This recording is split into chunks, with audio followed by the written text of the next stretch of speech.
Welcome back. हमारी transmission जो है वो जारी है। गिलगित बल्तिस्तान के इंतखाबात के हवाले से इंतखाबी नतायज आने का सिलसिला बदस्तूर जारी है। अभी आप GB4 का जो है नतीजा स्क्रीन पर जो है वो देख रहे थे। शर्मिला फारूकी साहबा और हुज़ैफा रहमान साहब हमारे साथ मौजूद हैं, साथ ही वकास अहमद हमारे जो रिपोर्टर हैं वहाँ पर मौजूद हैं, वो भी हमें जो है वो अपडेट्स दे रहे हैं। मैं हुज़ैफा साहब आपसे ज़रा जो है वो गुफ्तगू के सिलसिले को फिर आगे बढ़ाते हैं। ये जो आपने पहले बात की, जो PMLN का बड़ा जोर रहा डेवलपमेंट मॉडल के ऊपर, आपने कहा कि जो कौंसिल बनती है वहाँ पर भी हुकूमत का ज़ाहिर बात है एक जो है वो असर और रसूख तो होता है। तो क्या वाकई हुकूमत के लिए ये जो इलेक्शन है, गिलगित बल्तिस्तान का इलेक्शन है, ये आसान होता है? देखिए, बात यह है कि रहमान से पहले भी आपने मुझे बीच में टोक दिया था। मैंने वो सारी चीजें आपके गोशगुजार करनी थी जो आपने अपने कॉरेस्पोंडेंट से सुनी। जी जी और जी। मैं मुनासिब असल में हमारे पास हुज़ैफा भाई टाइम कम होता है ना, तो ज़ाहिर बात है वो फिर उस वजह से भी मजबूरी हमारी भी आ जाती है। लेकिन आप कीजिए, एक्सप्लेन कीजिए। स्ट्राइक रोटेट करनी होती है। जब मैंने PTI का जवाब भी देना है, पीपल्स पार्टी का भी देना है, आपके मैं तो चाहता हूँ आप बड़ी मुख्तसर और जामे बात करने के माहिर हैं जी। मेहरबानी। नहीं, मैं कुछ और गुजारिश, क्योंकि इश्यूज काफी हो गए थे। जो मेरी बहन शर्मिला फारूकी साहिबा ने चार्जशीट फराहम की थी और बैरिस्टर गौहर ने, आपके अपने नुमाइंदे ने, अगर वो आप दोबारा रिपीट टेलीकास्ट में चला देंगे, सुन लेंगे, तो उन्हें नल इनवाइट कर दिया। आपके अपने नुमाइंदे ने, साहब तो एक न्यूट्रल होता है, और उसने बिल्कुल ठीक बात की कि जिन रिमोट एरियाज के रिजल्ट्स हैं, GB के अंदर किसी भी चैनल के पास इतने OSRs नहीं है कि हर पोलिंग स्टेशन के बाहर वो खड़ा हुआ हो और वो बताए फॉर्म 45 नहीं दिया गया। जो जमात हार रही है वो दावा कर रही है फॉर्म 45 हमें नहीं मिला। हालांकि जो शहरी हल्के हैं, जहां पर आपके ब्यूरो चीफ्स, जहां आपके OSR, जहां आपके एंकर, जहां आपके सोशल मीडिया एक्टिविस्ट जा सकते हैं, वहां फॉर्म 45 मिल गया। जो दूर के हल्के, जहां पर इवन के जो आपके पोलिंग एजेंट्स हैं, उनके भी मोबाइल काम बसावत नहीं कर रहे होते, कोई एक ऐसी कंप्लेन मौजूद नहीं है। लेकिन ये वो है कि मैं ना मानू वाली पॉलिसी, या जो बंदा हार रहा हो और वो कहे कि वही काम रिपीट किया जा रहा है। और पीपल्स पार्टी के दोस्तों से मैं गुजारिश करूंगा बहुत अदब एहतराम के साथ, जो आप आज रिवायत डालने जा रहे हैं, वो कहते हैं कि चिराग सबके बुझेंगे, हवा किसी की नहीं, और लगेगी आग तो आएंगे घर कई जद में। इस शहर में सिर्फ हमारा मकान थोड़ी है। आपने 2011 में इमरान खान का जलसा कामयाब कराने के लिए जरदारी साहब ने पूरा जोर लगाया, उसने लाहौर सिविल पार्टी का वोट फारिग कर दिया। आज आप हुकूमत में बैठे हुए कह रहे हैं कि पीपल्स पार्टी के पोलिंग स्टेशन दूर कर दिए गए, फॉर्म 45-47 वाली वही बानी तहरीके वाला बयानिया रिपीट कर रहे हैं। तो कल ये बयानिया आपके गले में पड़ना है, फिर आप इसे रोक नहीं सकेंगे। हालांकि आज आपको कहना चाहिए था कि हमने शानदार जलसे किए, नून लीग और पीपल्स पार्टी का नेक टू नेक मुकाबला है, अल्लाह जिस मर्जी को जीत दे। तहरीक इंसाफ किसी दौड़ में ही नहीं है। लेकिन जब आप तहरीक इंसाफ के ही लुक बयानिए को प्रमोट करते हैं और एक्सप्रेस न्यूज का OSR या आपका नुमाइंदा या ब्यूरो चीफ उसको नल इनवाइट कर देता है कि नहीं जी ऐसी कोई बड़ी कंप्लेन नहीं है, छोटी मोटी इक्का दुक्का हो सकती है, वो नून को भी हो सकती है, PTI के भी किसी आजाद उम्मीदवार को हो सकती है, वो पीपल्स पार्टी को भी हो सकती है। यानी ये बात सेटल प्रिंसिपल है। पीपल्स पार्टी वाले पुराने गुरके हैं, हुकूमतें करने के बाहर, उन्हें पता है कि जिस जमात की फेडरल गवर्नमेंट में हुकूमत होती है, उस जमात से लोगों की उम्मीदें ज्यादा वाबस्ता होती हैं। GB में इतनी तादाद है, वो पीपल्स पार्टी को छोड़ दे। मैं तो आपसे पूछना चाह रहा हूँ हुज़ैफा भाई, आसान होता है हुकूमत के लिए इलेक्शन या मुश्किल होता है? नहीं, देखिए, दो बातें होती हैं। हुकूमत के लिए इलेक्शन कदरे आसान होता है, लेकिन उसके बाद उन कमिटमेंट्स को फुलफिल करना एक चैलेंज होता है। और जो हमने ज़रा कमिटमेंट्स की हैं, GB के लोग बड़े वाइब्रेंट हैं और लामहला उनकी एक्सपेक्टेशंस भी होंगी। मियां नवाज शरीफ साहब ने भी कुछ वादे किए, बाकी भी हमारी जो उम्मीदवारान हैं उन्होंने भी वादे किए, वो इंशाल्लाह पूरे करेंगे। और PMLN की हतमी हुकूमत बनने जा रही है। पीपल्स पार्टी वाले हमारे भाई हैं, अगर साथ होंगे तो हम इन्हें वेलकम करेंगे, वरना आजाद और इस्तेहकाम पार्टी के मिलकर हमारे पास सिंपल मेजोरिटी मौजूद है अल्लाह के फजल करम से। वो ये देखे ना, बाद में हो सकता है हुकूमत भी को मिल के बनानी पड़े, अभी तो नतायज आ रहे हैं। लेकिन शर्मिला साहबा, ये हैंडीकैप होता है। हम इवन के जो आजाद उम्मीदवार जो अपने आप को PTI का बता रहे हैं, या PTI उन्हें अपना बता रही है, सॉरी यूं कर लें, हम तो उन्हें भी दावत देंगे, वो भी हुकूमत का हिस्सा बन सकते हैं। चले, अब मैं जरा, लेकिन आपने बड़ी इंटरेस्टिंग बात की। आपने कहा कि 2011 वाला जलसा जरदारी साहब ने कामयाब कराया था। चले, मैं ये शर्मिला साहब से पूछ लेते हैं। लेकिन शर्मिला साहब, ये जरदारी साहब की स्ट्रेटेजी थी कि तहरीक इंसाफ, क्रेडिट आपने जरदारी साहब को दे दिया है। जी जी नहीं, जरदारी साहब को क्रेडिट चले अब मैं जरा शर्मिला साहबा से पूछ लूं, उन्होंने आखिरी लाइन, क्योंकि बात फैक्चुअली है, वो कहते हैं ना कि बिल्ले को आप दूध की देखिए रखवाली पे बिठा देना। फाइनेंस मैं तो बात मुकम्मल क्रेडिट से बढ़कर आप बात कर रहे हैं। नहीं, अच्छा, आपने बात ही नहीं मेरी सुनी भाई, बात सुन ले। मैंने कहा उन्होंने कोई फाइनेंस या कोई और सपोर्ट फराहम नहीं की, लेकिन वो खामोश रहे कि पीपल्स पार्टी का वोट इंटैक्ट रहेगा, नून के खिलाफ इस्तेमाल होगा। वो बानी तहरीक के साथ का वोट खींच लिया। एतजाज साहब सीट निकाल सकते थे, समीना खालिद बुकी लाहौर की सीट निकालती थी। पीपल्स पार्टी 4-5 एमएलए की सीटों पे बहुत स्ट्रॉन्ग कैंडिडेट होती थी। ये अच्छा कि आपने वजाहत दे दी। अच्छा किया हुज़ैफा भाई, आपने ये वजाहत दे दी। अब जरा मैं शर्मिला फारूकी साहब से पूछ। जी शर्मिला साहबा, देखिए इस वक्त गिलगित बाल्टिस्तान में पता है क्या हो रहा है? PMLN versus PPP, IPP versus PPP, PTI versus PPP, independence versus PPP। Peoples Party वो वाहिद जमात है जिसने तमाम जमातों को टफ टाइम दिया हुआ है। और मैं आपको रहमान साहब ये वसूख से कह दूं कि अगर साफ और शफाफ इलेक्शंस गिलगित बाल्टिस्तान में हो गए तो पीपल्स पार्टी स्वीप कर जाएगी। इस वक्त भी पीपल्स पार्टी तकरीबन 6 सीटें जीत चुकी है और 4 के ऊपर बहुत अच्छे मार्जिन से जीत रही है।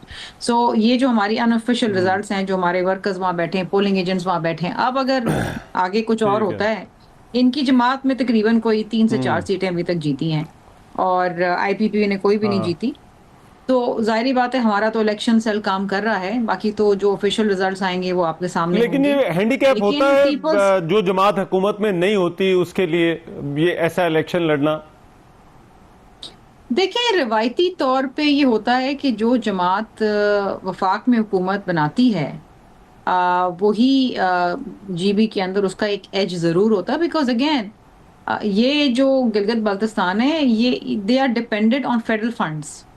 इनके अपने तो है नहीं, इनके अपने वसाइल और ये सारी चीजें जो हैं they are dependent on the federal government. तो रुझान जरूर होता है, लेकिन आपने बिलावल भुट्टो जरदारी साहब के जलसे देखें, उसमें एक अवाम का जुम्मे गफीर था और जो वालेहाना मोहब्बत उन्होंने दिखाई है। मतलब ये मैं नहीं कह रही, आप मीडिया के लोग हैं, आपके नुमाइंदे वहाँ मौजूद होंगे, एक इंडिपेंडेंट अगर आप एनालिसिस भी कर लें और वहाँ अगर आप सड़क पे चलते हुए किसी से पूछें कि आप वोट किसको देंगे, वो पाकिस्तान पीपल्स पार्टी का नाम लेगा।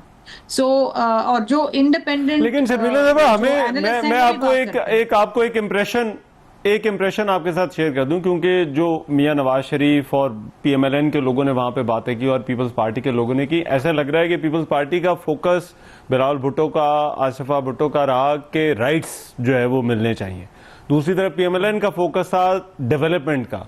तो लोगों को ये चूज करना है कि क्या वो डेवलपमेंट चाहते हैं या वो राइट्स चाहते हैं। तो ये बात दुरुस्त है, आपको भी ऐसा लगता है? अगर मैं आपसे ये सवाल पूछूं गिलगित बाल्टिस्तान के लोग क्या चाहते हैं, आप तो एक बहुत समझदार और बहुत ही ग्राउंड रियलिटी पे नजर रखने वाले सहाफी हैं, आप मुझे बताएं। They want a provincial status, वो अपनी कुदरती वसाइल, अपनी मादियात पे इख्तियारात चाहते हैं। वो चाहते हैं बड़ा कि पुराना मुतालबा उनका के अंदर शेयर हो। यहाँ देखें, एक खित्ता जिसके पास एक लेजिस्लेटिव असेंबली आ गई है, एक चीफ मिनिस्टर है, बट उनके वसाइल अपने नहीं हैं। They are dependent somewhere else कि वो वहां से पैसे मिले तो आगे काम करें। उनके अपने लोकल लोगों की अपनी जो उनके पानी पहाड़ उसके ऊपर उनके इख्तियारात नहीं है। सबसे पहले तो लोग वो चाहते हैं ना डेवलपमेंट भी कोई और करे, वो तो अपनी डेवलपमेंट करेंगे ना। Once they have the resources, once they have the fiscal space, वो खुद करेंगे।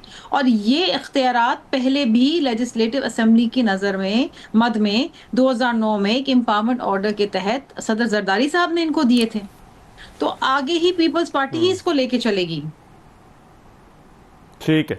अच्छा हुज़ैफा भाई, आपको भी लगता है कि ये डेवलपमेंट वर्सेस राइट्स की जमात ने तो अपना पूरा कम्युनिकेशन का वजीर वहां बैठा दिया, चेयरमैन NHA को वहां बैठा दिया, सारे प्रोजेक्ट्स वहां अनाउंस कर दिए। मतलब उन्होंने तो कोई चीज छोड़ी नहीं ना। यहाँ ये कहते हैं इनके पास फिस्कल स्पेस नहीं है, पैसे नहीं है इनके पास, सूबों से ये पैसे मांगते हैं। वहां इनके पास इतने पैसे आ गए कि इन्होंने कहा कि जी प्रोजेक्ट बस अनाउंस करो। अच्छा ठीक है। अच्छा हुज़ैफा भाई, आपको भी लगता है ये डेवलपमेंट वर्सेस राइट्स का जो है वो इलेक्शन है?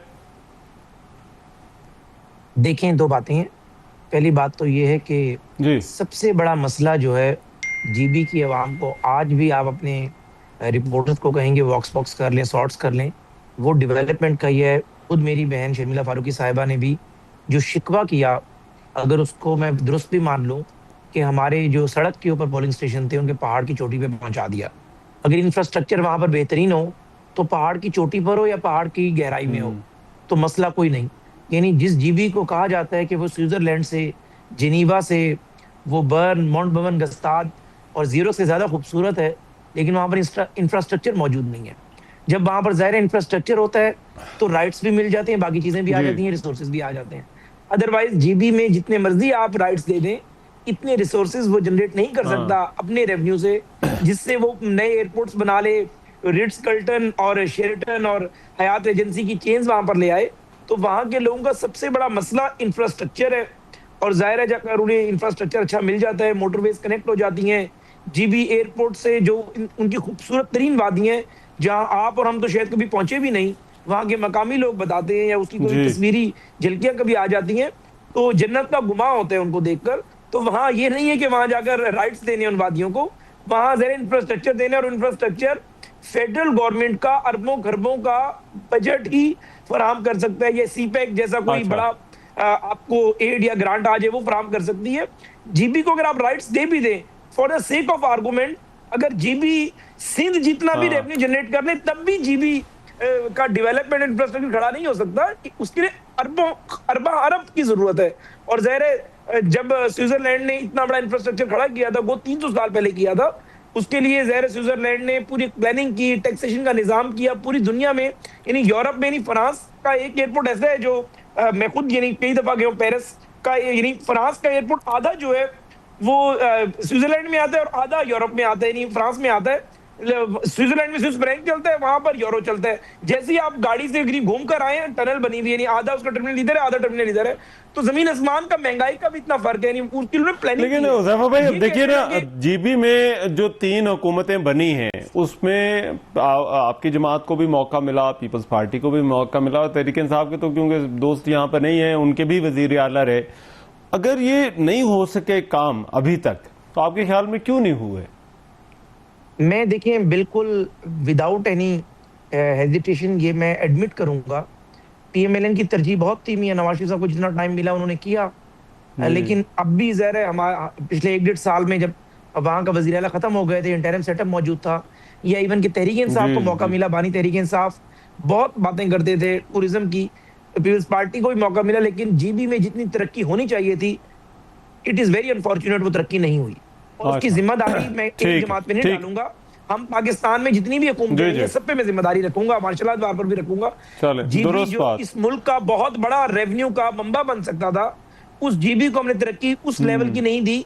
अगर हम दे देते तो मेरे ख्याल से अगर हमने उसमें 1000 अरब भी लगाया होता ना इंफ्रास्ट्रक्चर के ऊपर, उस जीबी में इतनी कैपेसिटी है कि वो 1 साल में उस 1000 अरब का दुगना लुटा सकता था सिर्फ अपने टूरिज्म के जरिए। अब लेकिन अब उम्मीद करनी चाहिए कि इन इंतखाबात के बाद जो है वो आगे चीजें बेहतर। अच्छा, मैं क्विकली जरा वकास से भी अपडेट ले लूं। वकास, जो नतायज अभी तक आ रहे हैं हमारे पास मुख्तलिफ हलकों से, ये अंदाजा क्या है, ये पूरी जो तस्वीर है वो कब तक वाज़ेह हो जाएगी कि जो मेजॉरिटी है रिजल्ट्स की, वो जो है वो हमारे पास जो है वो आ जाएगी और पता चल जाएगा कि ये इंतखाबी नतायज क्या होने जा रहे हैं?